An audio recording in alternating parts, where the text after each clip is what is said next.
Sir Edmund mengerutkan alisnya. Dia melihat Xianli dan putranya secara bergantian. Apa kamu tidak lihat kalau aku sedang ada tamu? Nada suara Erik yang datar dan dingin membuat Xianli menelan ludahnya. Tapi tekadnya sudah bulat, dia harus berbicara dengan Erik. Erik, apa benar kau akan memutuskan pertunangan kita? Sir Edmund ternyak. Ia menatap putranya dengan mata melebar. Erik akan memutuskan pertunangan? Apa itu sebabnya? Dia berusaha keras mencari pendukung, batin Sir Edmund. Sebuah harapan terbit di hati laki-laki tua itu.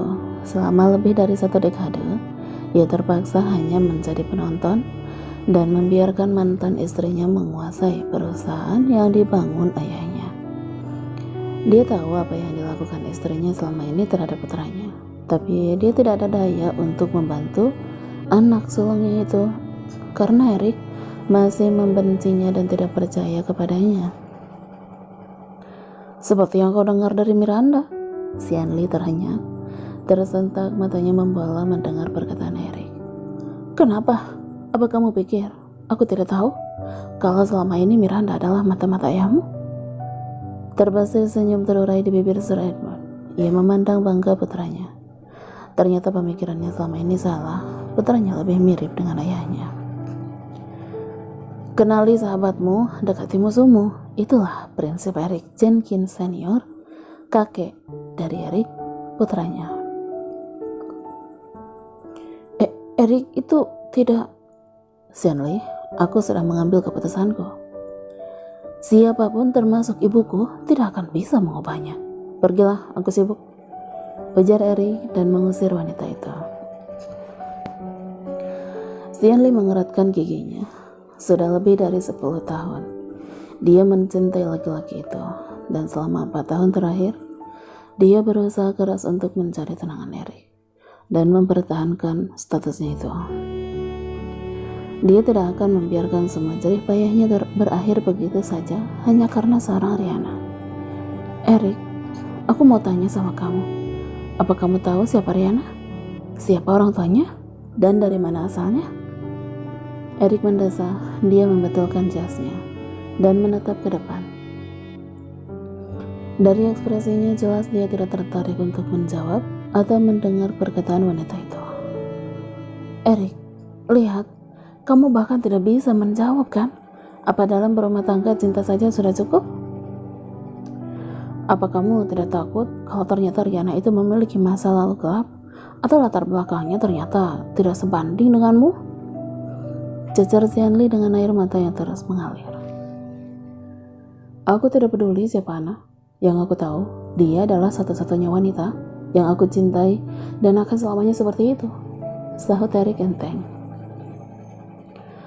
Bagai ribuan jarum yang menusuk dadanya, Xianli merasakan sakit yang luar biasa di dalam hatinya. Bahkan tangisan tidak akan cukup membuatnya merasa lega, tapi justru menambah perih. Xianli, kamu tahu mengapa aku dan ibunya Erik berpisah? Salah Sir Edmund kemudian dan menatap lekat wanita cantik bergaun serba ketat itu. Mendengar pertanyaan ayah Erik itu, Xianli memberikan lirikan tajam dan seringai. Namun Sir Edmund justru tersenyum ramah pada ibunya yang jelas-jelas mencintai ayahnya. Aku dan Linda, kami tidak pernah berselingkuh. Erik membulatkan matanya. Dia mendengus, tersenyum cemooh. Ia seperti mendengar lelucon tidak lucu dari bibir tua ayahnya itu. Sir Edmund tersenyum tipis. Ia tahu putranya tidak akan percaya kepadanya. Sejak putranya yang berumur 12 tahun hingga sekarang 35 tahun, mantan istrinya selalu mengisi otak anaknya itu dengan hal negatif tentangnya. Tidak akan mudah baginya membalikan kepercayaan Erik kepadanya sesingkat itu. Tidak berselingkuh, sungguh lucu, celetuk Erik seraya memperbaiki duduknya. Untuk lebih jelasnya, mengapa kamu tidak tanyakan kepada ayah Xianli? Apa yang sudah ia lakukan pada istri Bull terjun? Erik dan Xianli seketika saling menatap. Xianli kemudian menggeleng cepat. Ia menoleh melihat Sir Edmund dengan mata yang melotot tajam. Apa maksud Anda? Sir Edmund? saya menghormati Anda sebagai ayah dari calon suami saya. Tapi bukan berarti Anda bisa. Sir Edmund mengangkat tangannya menghentikan Xianli untuk berbicara. Xianli, benar atau tidak, kenapa tidak kau tanyakan kepada ayahmu? Sir Edmund, tidak mungkin ayahku. Xianli, banyak yang tidak kamu ketahui soal keluarga Jenkins. Aku sebagai ayah kandung Eric, terus terang tidak bisa menerimamu sebagai menantu. Dari sejak awal, aku tidak pernah menyetujui perjodohan kalian. Dan sekarang, kamu membuat keributan dan mempermasalahkan soal Rihanna. Xianli, dulu aku menikahi Mary karena dijodohkan. Seperti kamu dan Eric. Aku dan Mary memiliki status yang hampir sama. Mary bukan dari kalangan bangsawan, tapi karena keluarganya cukup kaya, orang tuaku setuju menjodohkan kami. Tapi, strata sosial yang dikatakan tinggi tidak menjamin moral dan etika seseorang. Status dan kedudukan tidak menjamin rumah tangga akan tetap adem ayem. Kamu mengatakan rumah tangga tidak hanya butuh cinta. Benar, tapi pondasi untuk membuat rumah tangga kokoh adalah cinta dan saling percaya. Strata sosial hanya di posisi kesekian dalam sebuah rumah tangga. Aku dan Mary hanya memiliki status sosial tinggi, tapi cinta dan saling percaya, kami tidak memilikinya. Xianli, sebagai orang tua, aku mau memberimu saran. Kau masih muda. Jangan paksakan dirimu menikah dengan orang yang tidak mencintaimu. Rumah tangga tidak akan bertahan jika didirikan hanya di atas satu kaki. Cinta setelah menikah sangat jarang terjadi. Dan itu lebih banyak terjadi di dalam drama. Eric dan Xianli terdiam. Hanya isakan dari Xianli yang terdengar di tengah keheningan itu. Derek, antar Xianli pulang, titah Eric beberapa saat kemudian. Brooke. Xianli memajukan langkahnya, lalu berlutut di sisi tempat duduk Eric. Wanita itu memegangi tangan Eric dan menggeleng. No, Eric, please. Aku sangat mencintaimu. Maafkan aku. Aku tahu banyak kesalahan yang sudah aku buat. Aku mohon, beri aku kesempatan sekali lagi. Aku mohon. Aku tidak bisa hidup tanpamu, Eric. Eric menggaruk tulang hidungnya. Kode bagi Derek agar ia segera bergerak. Asisten Eric itu maju dan memegang kedua tangan atas Xianli untuk membantunya berdiri. Nona Xianli, tolong berdiri. Tuan muda sangat sibuk, ujar Derek seraya memaksa putri Grayley itu berdiri. Lepaskan aku, teriak Xianli, memberontak. Dad, Eric menoleh, ia tersenyum dan membuka tangannya untuk menyambut putranya yang baru saja keluar dari kamar pribadinya. Apa yang dilakukan tante jahat ini di sini?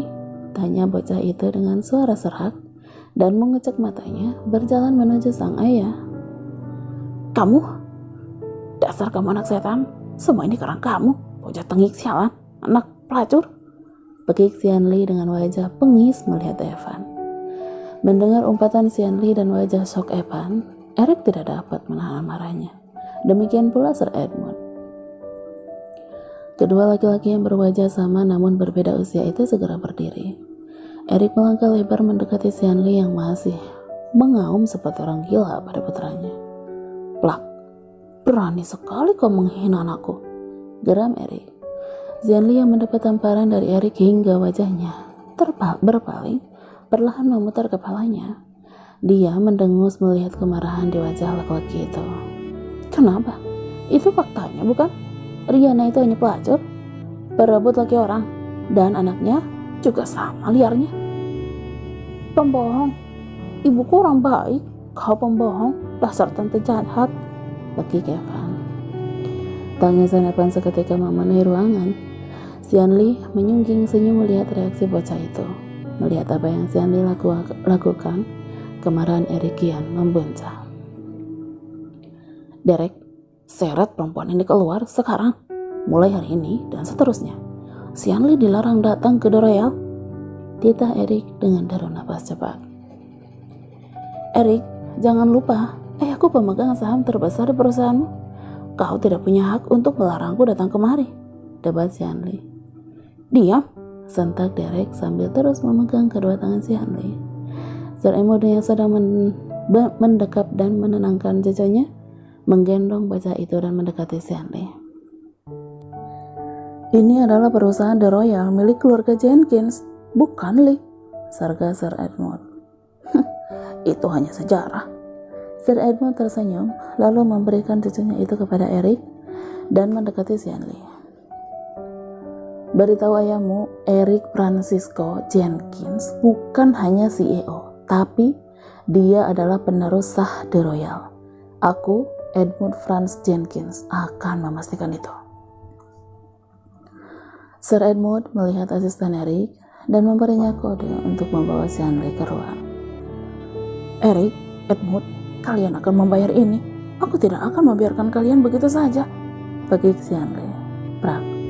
Edmund menutup pintu ruangan Eric, mengebaskan tangannya lalu berbalik. Dia terkesiap karena Eric ternyata menatapnya. "Apa maksud perkataanmu tadi?" tanya Eric. Sir Edmund menghembuskan napas dan menipiskan bibirnya. Dia kemudian mengambil sebuah kertas dari balik jasnya dan memberikannya kepada putranya itu. "Ini adalah 13% saham yang kamu cari itu, dan ini juga 15%, jadi total 28%. Eric tercengang. Dia menurunkan putranya dan menerima kertas itu. Matanya masih membulat tidak percaya. "Jadi kau adalah pemilik?" Sir Edmund menggeleng. "Bukan. Apa kamu lupa kalau kakekmu tidak memberikan ayah sedikit pun dari warisannya? Lalu ini? 15% adalah saham gabungan adikmu dan Bolter John.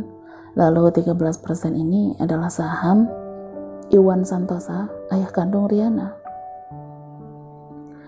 Sementara itu turun dari mobilnya, Stanley segera berlari masuk ke dalam mansion. Dia melangkah cepat ke setiap ruangan seperti sedang mencari seseorang. "Nona Lee, apa Anda mencari madam?" tanya seorang pelayan yang berpapasan dengannya di tangga. "Iya, di mana Tante Mary?" "Madam ada di taman belakang, Nona." Tanpa mengucapkan terima kasih, Stanley segera berlari menuju taman belakang. Tangisannya kembali pecah saat melihat sosok ibu Eric itu. "Tante Mary," serunya. Dia lantas berlari dan menghampur memeluk mantan istri Sir Edmund itu. Lady Hanwell cukup terkejut dengan sikap Stanley. Dia bergeming di dalam pelukan Stanley. Stanley, ada apa? Kenapa kamu menangis seperti ini?" Stanley terus terisak, menumpahkan semua marah, kesal dan sakit hatinya di bahu ibunda Eric itu. Sudah, jangan menangis lagi. Katakan, ada apa?" kata Lady Hanwell seraya meregangkan pelukan Stanley. "Bukannya kamu ada pemotretan di Irlandia hari ini? Kenapa kamu kembali?" Stanley menghapus air matanya. Dia menelan ludahnya dan berusaha menenangkan diri. Melihat Stanley yang masih sesegukan, Lady Hanwell kemudian memberikan instruksi kepada pelayannya untuk mengambil gelas bagi Stanley. "Ada apa? Kenapa kamu menangis? Apa ada yang mencuri slot fotomu lagi?" kata Lady Hanwell. Stanley menggeleng. Ia menghapus cairan di hidungnya dengan tisu pemberian ibunda Eric itu, lalu meraih tangannya. "Tante, Eric akan mengumumkan pembatalan pertunangan kami." Lady Hanwell melebarkan matanya. Ia mengerja beberapa kali, lalu menggeleng. Itu tidak mungkin. Lee, Eric tidak akan berani melawanku. Siapa yang memberimu informasi menyesatkan itu?" Stanley melipat bibirnya. Dia tidak tahu apakah harus mengatakannya atau tidak. "Ada yang mendengar Derek bicara soal pembatalan pertunanganku dan Eric, lalu menelpon memberitahuku. Aku membatalkan penerbangan dan pergi ke kantor Eric untuk mencari tahu, dan Eric membenarkannya." Lady Hanwell mengerutkan alisnya. Apa mungkin Eric sudah tidak menginginkan The Royal lagi? Tapi bukannya dia sayang pada kakeknya? Batin wanita yang mendapat gelar Lady setelah menikah dengan ayah Eric itu. Sudah, nanti aku akan bicara dengan Eric. Kamu tenang dulu ya.